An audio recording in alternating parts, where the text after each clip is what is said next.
Hello everyone, welcome back to the sprint invincible YouTube channel. आज अपनी UGC NET JRF paper 1 series में हम chapter 10 का next part पढ़ने जा रहे हैं। स्टार्ट करने से पहले एक छोटी सी रिक्वेस्ट करूँगा, please do like share and subscribe the YouTube channel the sprint invincible, और ज्वाइन कर लें टेलीग्राम चैनल को for more study material and updatation in PDF। So let's begin.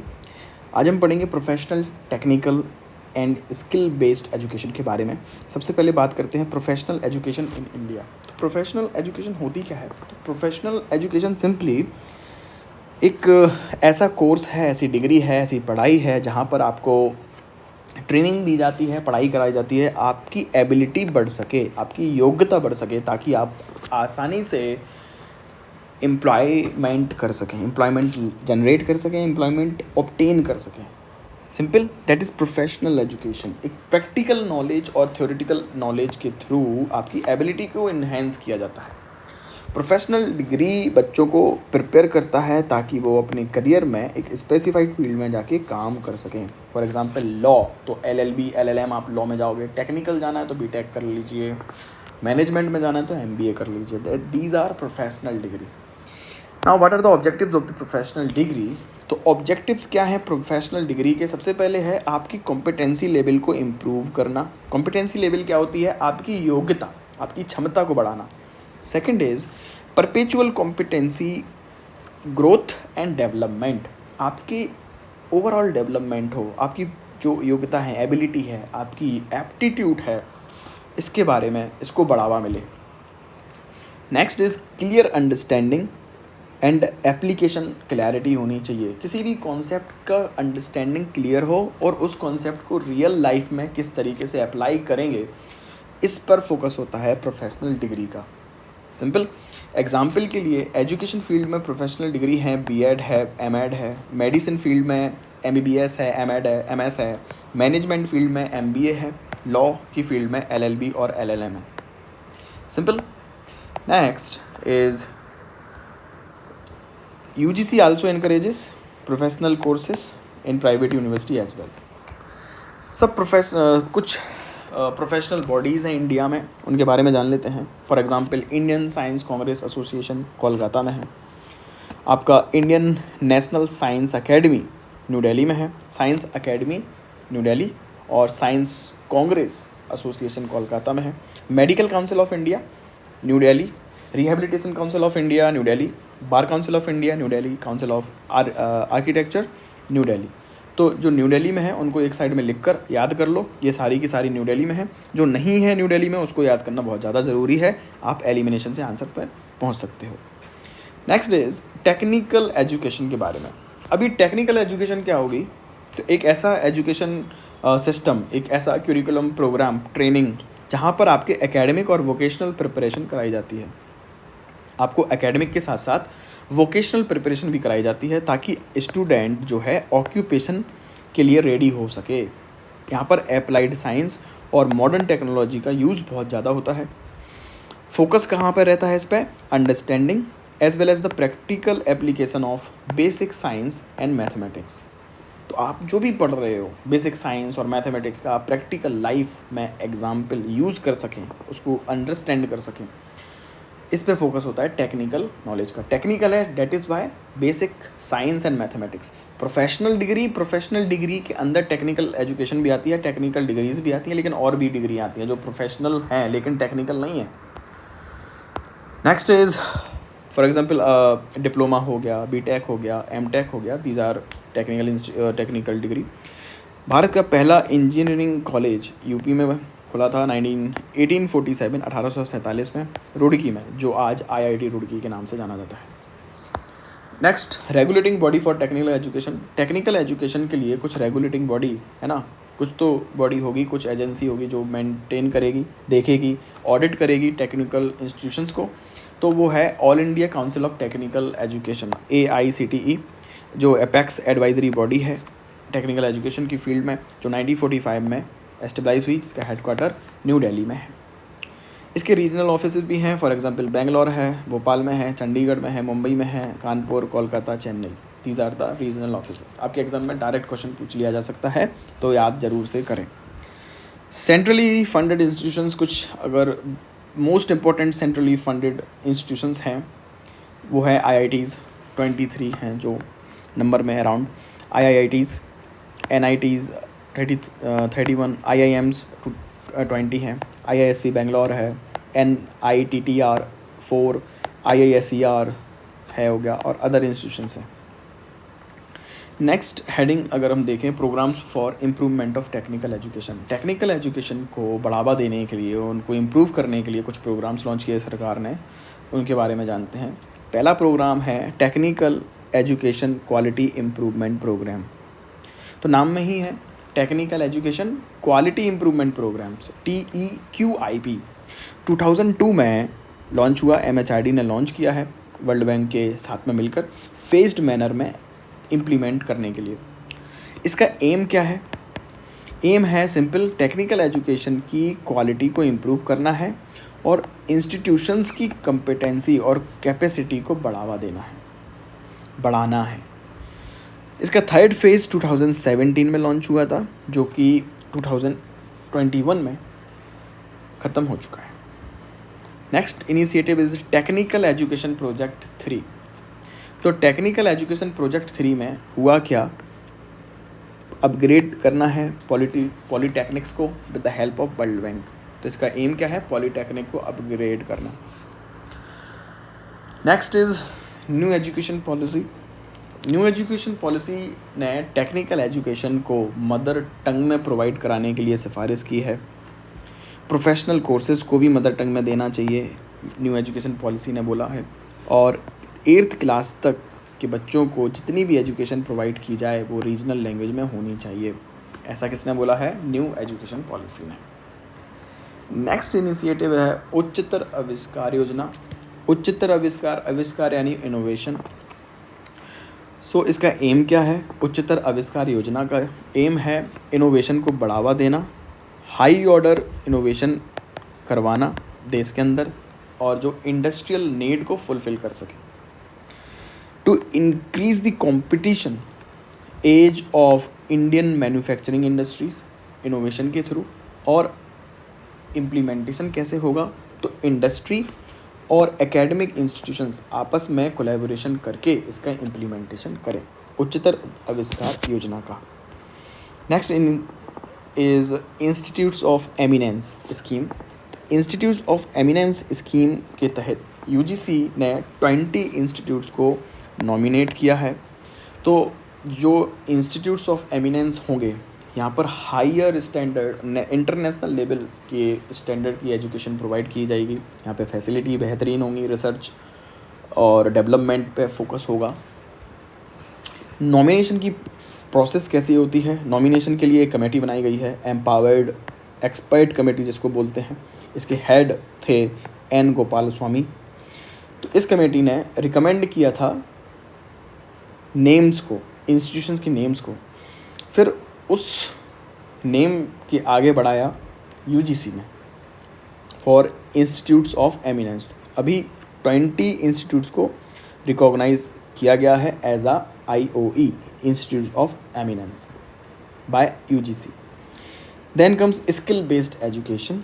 Skill based education क्या होता है? अब यहाँ पर स्किल डेवलपमेंट पर फोकस होगा ताकि कॉन्क्रीट लर्निंग हो सके और प्रैक्टिकल वर्क में काम आ सके। फॉर एग्जांपल सर्टिफिकेट कोर्स हो सकता है, डिप्लोमा हो सकता है, डिग्री कोर्स भी हो सकता है, और web development course for example. Music skill है, डांस एक स्किल है, cursive writing, calligraphy etcetera. Demographic dividend का फ़ायदा लेने के लिए हमें अपने यूथ को स्किल डेवलप करानी पड़ेगी ताकि वो बूंद की तरह काम करें, बूंद बन सके। नेक्स्ट स्कीम इज़ प्रधानमंत्री कौशल विकास योजना। सो कौशल मतलब होता है skill. So prime minister skill development scheme, aim क्या है? Broadening the skill set of the youth to make them more employable. ज़्यादा से ज़्यादा वो रोज़गार ले सकें। For example banking system, tailoring, basic computer knowledge provide कराना यूथ को। Next is Unnat Bharat Abhiyan. उन्नत भारत अभियान के तहत eminent institutes for example IIT, NIT, IISERs मिलकर किसी विलेज को एडप्ट करेंगे और वहाँ की टेक्नोलॉजी, रूरल टेक्नोलॉजी पे काम करेंगे ताकि रूरल टेक्नोलॉजी डेवलप कर सके, क्योंकि हम किसी भी मतलब ग्रास रूट रीजन को, ग्रास रूट इंफ्रास्ट्रक्चर को पीछे नहीं छोड़ सकते। Unnat Bharat Abhiyan. Next is GIAN. इसका फुल फॉर्म है global initiative for academic network. Ministry of education एक नोडल मिनिस्ट्री है यहाँ पर। एम क्या है? To harness the talent of students as well as the entrepreneurs. तो एंटरप्रेन्योर्स और स्टूडेंट्स के टैलेंट को हार्नेस करना है, उनके टैलेंट को हमें सही डायरेक्शन देनी है जियान के through. Delivering lectures online. Quality reforms भी किए जाएंगे यूनिवर्सिटी के लिए इस इनिशिएटिव के तहत। नेक्स्ट इनिशिएटिव है स्वयं। स्वयं का फुल फॉर्म है study webs of active learning for young aspiring mind. Simple. Aim क्या है? It is a MOOC based initiative. What is a MOOC? Massive open online courses. Indian government ने इसको launch किया है। Eminent colleges यहाँ पर online courses provide कराएंगे स्वयं पोर्टल के through. Next is E library initiative. E library में क्या होगा? सारी की सारी लाइब्रेरी को लिस्ट किया जाएगा एक सिंगल पोर्टल पर, ताकि हर व्यक्ति कोई भी कहीं से भी बैठकर एक्सेस कर सके लाइब्रेरी के रिसोर्सेज को free of cost. Ministry of education के तहत ये स्कीम है। नेक्स्ट इज साक्षर भारत अभियान। साक्षर भारत 2009 में लॉन्च हुआ है। इसका ऑब्जेक्टिव है 80% लिटरेसी रेट हासिल करना। फोकस स्पेशल रहेगा एडल्ट वीमेन लिटरेसी पर। एडल्ट वीमेन लिटरेसी पर इसका फोकस रहेगा special. Then comes the value education. Value education की बात करें अगर, तो वैल्यू एजुकेशन से पहले समझते हैं एजुकेशन होता क्या है। एजुकेशन समझने के लिए दो पर्सपेक्टिव हैं, एक है इंडिविजुअल पर्सपेक्टिव और एक है सोशल पर्सपेक्टिव। इंडिविजुअल पर्सपेक्टिव कहता है, तो इंडिविजुअल पर्सपेक्टिव फोकस करता है education is all about getting knowledge to get success in life, ताकि व्यक्ति अपनी जीवन में सफल हो सके और अपने भविष्य को सुनहरा कर सके। ये इंडिविजुअल पर्सपेक्टिव है। सोशल पर्सपेक्टिव क्या कहता है? Education is to prepare youths to contribute society, nation and world. तो ये सोशल पर्सपेक्टिव हो गया। तो शिक्षा से युवा सोसाइटी में कंट्रीब्यूट करेगा, देश के लिए कंट्रीब्यूट करेगा, दुनिया के लिए कंट्रीब्यूट करेगा। That is a social perspective. अपने अलावा भी दूसरों के लिए सोचो, that is a social perspective.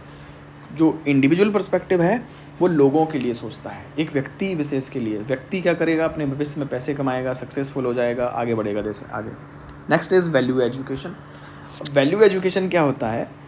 Overall development of human being character, जहाँ पर जिस एजुकेशन सिस्टम में हम कैरेक्टर पे फोकस करें, ओवरऑल डेवलपमेंट के साथ साथ उसके कैरेक्टर मेकिंग पर भी फोकस करें, वह एजुकेशन होगा वैल्यू एजुकेशन। ये डेफिनेशन है इंपॉर्टेंट, थोड़ी सी आप पढ़ लें, कोई ज़रूरी नहीं है ज़्यादा याद करने की। जॉन डेवी ने इसकी डेफिनेशन दी है कि value education simply primarily to prize करना, टू एस्टिमेट करना, टू अप्रेज करना है। Dear also act the passing judgement upon the nature and amount of its value as compared with the something else. तो ज़्यादा समझने वाली चीज़ है नहीं, देख लें आप, छोड़ भी सकते हैं। अभी देखते हैं वैल्यू एजुकेशन की मेथड, किस तरीके से हम वैल्यू एजुकेशन प्रोवाइड कर सकते हैं। पहली मेथड है direct method and second method is indirect method. Direct method का मतलब है यहाँ पर जो टीचर है क्लासरूम में पढ़ा रहा है, ट्रेडिशनल क्लासरूम मेथड के इस्तेमाल करते हुए टीचर रियल लाइफ एग्जाम्पल के थ्रू वैल्यू एजुकेशन प्रोवाइड करे। For example story sharing of Mahabharata, Ramayana, इन सब की स्टोरी टेलिंग करना। Next is indirect method. Indirect method है कि एजुकेशन क्यूरिकुलम में वैल्यू एजुकेशन को ऐड कर दो as a integral part of it. So ये हो गया indirect method. Sorry. Next is categorization of values. Value कितने प्रकार की होती हैं और कौन कौन सी वैल्यू होती हैं? तो एक होती है पर्सनल वैल्यू। पर्सनल वैल्यूज़ जो पर्सनल रिलेटेड है, पर्सनालिटी से रिलेटेड होती हैं, व्यक्ति से रिलेटेड होती हैं, वो पर्सनल वैल्यूज़ होती हैं। फॉर एग्जांपल ऑनेस्टी, कोई कितना ईमानदार है, कोई कितना मोटिवेट रहता है, कोई कितना कॉन्फिडेंस रहता है, ये पर्सनल वैल्यूज़ हैं। Next is social values. तो वैल्यूज़ जो which related to the society, for example justice, दूसरों के साथ आप कैसे व्यवहार करते हो, करेजियस हो या नहीं हो, फ्रीडम है कि नहीं है, हॉस्पिटैलिटी, पेशेंस, टॉलरेंस है कि नहीं है, these are the social values. Then comes the moral values. Moral values मतलब respecting other as well as yourself, morality है या नहीं है, नैतिकता, ट्रुथफुलनेस, कीपिंग दी प्रोमिस, आपने जो बोला आप वो करते हो या नहीं हो, these are the moral values. Next is spiritual values. Spiritual values अध्यात्म related, some believing in some almighty power, energy, devotion करते हो, प्योरिटी बिलीव करते हो नहीं करते हो। Then comes the cultural values. Cultural values मतलब जो वैल्यूज़ कल्चरल से रिलेटेड हैं, कल्चर से निकलती हैं, कल्चर की रिस्पेक्ट करना, ethics, philosophy, law, language etcetera, these are the cultural values जो हम कल्चर के लिए रखते हैं, कल्चर को प्रमोट करते हैं। यूनिवर्सल वैल्यूज़ जो हम हर कहीं हमें देखने को मिलती हैं, हर कहीं इसकी रिक्वायर्ड होती हैं, these are the universal values. For example love, bliss, eternity, compassion, brotherhood etcetera. Simple. Next is objective of value education. तो वैल्यू एजुकेशन की ऑब्जेक्टिव क्या है? वैल्यू एजुकेशन का पहला ऑब्जेक्टिव होता है सस्टेनेबल लाइफ प्रमोट करना। क्योंकि अगर आपके पास में पैसे हैं बट आपको कॉन्फिडेंस नहीं है, मोटिवेशन नहीं है, होप नहीं है, आपके पास टॉलरेंस नहीं है, आपके पास कंपैशन नहीं है, लव नहीं है, तो कहीं ना कहीं आपकी लाइफ खुशहाल नहीं रहेगी। You will not feel happy, peace of mind नहीं रहेगा। नेक्स्ट इज़ रिस्पॉन्सिबल सिटीज़न बनाना। रिस्पॉन्सिबल सिटीज़न कैसे बनाएंगे? कल्चरल और डेमोक्रेटिक वैल्यूज़ को इनकलकेट करके। फॉर एग्ज़ाम्पल दूसरे के ओपिनियन को भी रिस्पेक्ट करना, दूसरे के जो रिस्पेक्ट रिलीजन है उसको वैल्यू करना, democratic values. Next is developing the tolerance and the brotherhood. भाईचारा ज़रूर होना चाहिए, आपस में लड़े ना, दंगे फसाद हो जाते हैं, तो ऐसा ना हो, इसलिए टॉलरेंस डेवलप करें और ब्रदरहुड की भावनाएं हों। वैल्यू एजुकेशन का ये भी ऑब्जेक्टिव है। Next objective is overall development of the human being. Human being का ओवरऑल डेवलपमेंट हो, पर्सनालिटी। सिर्फ और सिर्फ रट्टू तोता नहीं बनाना है, सिर्फ और सिर्फ पैसे के लिए नहीं भगाना है, पैसे के साथ साथ क्वालिटी ऑफ लाइफ भी होनी चाहिए। किस तरीके से लोगों से बात करें, रिस्पेक्ट करें, that's are the part of the life. Next is decision making ability. Best decision किस तरीके से लें लाइफ में, सिर्फ और सिर्फ पैसे के बारे में सोचकर, सिर्फ और सिर्फ इमोशनल होकर, सिर्फ और सिर्फ दूसरों के बारे में सोचकर, ऐसे नहीं। बेस्ट डिसीजन मेकिंग आप तभी कर सकते हो जब आप इंटीग्रल थिंकिंग रखते हो। आप पैसे के बारे में भी सोचें, क्वालिटी के बारे में भी सोचें, हैप्पीनेस के बारे में सोचें, अपने बारे में भी सोचें और समाज के बारे में भी सोचें। Next is to increase the intellect of subconscious level and to understanding, better understanding and the universal level. Next is importance of value education. Value education का इम्पोर्टेंस क्या है? पहला है रिस्पॉन्सिव बनाना और प्रैक्टिकल नॉलेज प्रोवाइड कराना। Responsive मतलब भाई अपना जीवन बेहतरीन तरीके से जीने के लिए एक व्यक्ति को नॉलेज होनी ज़रूरी है, प्रैक्टिकल नॉलेज होनी ज़रूरी है, और मोरल वैल्यूज़ होना ज़रूरी है, पर्सनल वैल्यूज़ भी होनी चाहिए, ऑनेस्टी होनी चाहिए, कंपैशन होनी चाहिए, लव होना चाहिए। Next is importance of value education like better recognition, perception of life. तो परसेप्शन ऑफ लाइफ होना बहुत ज़रूरी है। साथ ही साथ में एक गुड और पॉजिटिव लिविंग होना चाहिए। हर समय रोते रहना अच्छी बात नहीं होती। लाइफ में सबसे ज़्यादा इम्पोर्टेंट लाइफ है, सिर्फ और सिर्फ पैसे के लिए भागना अच्छी बात नहीं होती। ये समझदारी कहाँ से आएगी? वैल्यू एजुकेशन से। किसी को धोखा देकर पैसे कमाना अच्छी बात नहीं होती, कौन सिखाएगा? Value education. So next is progressive way of life and the real purpose of life क्या है ये भी पता चले। Developing the strong relationship between the family, friend, इन सब के साथ अच्छा रिलेशन रहे, स्ट्रॉन्ग बॉन्डिंग रहे, ये भी ऑब्जेक्टिव है। और पर्सनालिटी डेवलपमेंट, कैरेक्टर डेवलपमेंट की बात करें, इसलिए वैल्यू एजुकेशन हमारे लिए बहुत ज़्यादा इंपॉर्टेंस है। अब बात करते हैं कुछ important development in the value education. Value education में कुछ इंपॉर्टेंट डेवलपमेंट किस तरीके से हुए, तो वेरियस रिकमेंडेशन आई हैं। पहली रिकमेंडेशन, पहली जो स्टेप है वो है national commission of secondary education. 1952-53 में बना national commission for secondary education. इन्होंने बोला एक जो एजुकेशन का गोल है वो कैरेक्टर बिल्डिंग होना चाहिए। नेक्स्ट है यूनिवर्सिटी एजुकेशन कमीशन 1962। तो जो यूनिवर्सिटी एजुकेशन कमीशन है 1962 का, इन्होंने भी बोला अगर हम स्पिरिचुअल ट्रेनिंग को, मोरल वैल्यूज़ को अपने एजुकेशन सिस्टम से हटा देंगे तो हम हिस्टोरिकल डेवलपमेंट के साथ में इनजस्टिस करेंगे। मतलब वैल्यू एजुकेशन हमें बहुत ज़्यादा ज़रूरी है। एजुकेशन कमीशन ऑफ 1964 और 1966, इन्होंने भी एग्री किया कि जो श्री प्रकाश कमेटी रिपोर्ट है 1959 की, उसके हिसाब से हमें डायरेक्ट मोरल इंस्ट्रक्शन देने चाहिए स्कूल्स में, और कम से कम 1 से 2 लेक्चर डेली हों, वीक में हों, मोरल एजुकेशन के लिए, मोरल वैल्यूज़ के लिए, ताकि वैल्यू एजुकेशन हम सिस्टम में से बच्चों को दे सकें। Then comes the new education policy 1986, इन्होंने भी बोला कि एजुकेशन का मतलब है फोस्टर करना यूनिवर्सल एटर्नल वैल्यूज़ और यूनिटी इंटीग्रिटी को प्रमोट करना, जो कि वैल्यू एजुकेशन के बिना पॉसिबल नहीं होगा। इसके बाद में न्यू एजुकेशन पॉलिसी और national policy on education program of action 1992 में लॉन्च हुआ, जहां पर ऐड किया गया various component of value education in the school curriculum activities. Next Chavan committee report 1999 में आया। उन्होंने भी कहा कि कंटिन्यू करना चाहिए हमें वैल्यू एजुकेशन सिस्टम को। Then comes national curriculum framework for school education 2000 में एक क्यूरिकुलम एजुकेशन के लिए फ्रेमवर्क आया, नेशनल क्यूरिकुलम फ्रेमवर्क आया 2000 में, जिसने वैल्यू एजुकेशन को एडवांस करने के लिए कहा गया। स्कूल्स में वैल्यू एजुकेशन प्रोवाइड कराना बहुत ज़्यादा ज़रूरी है।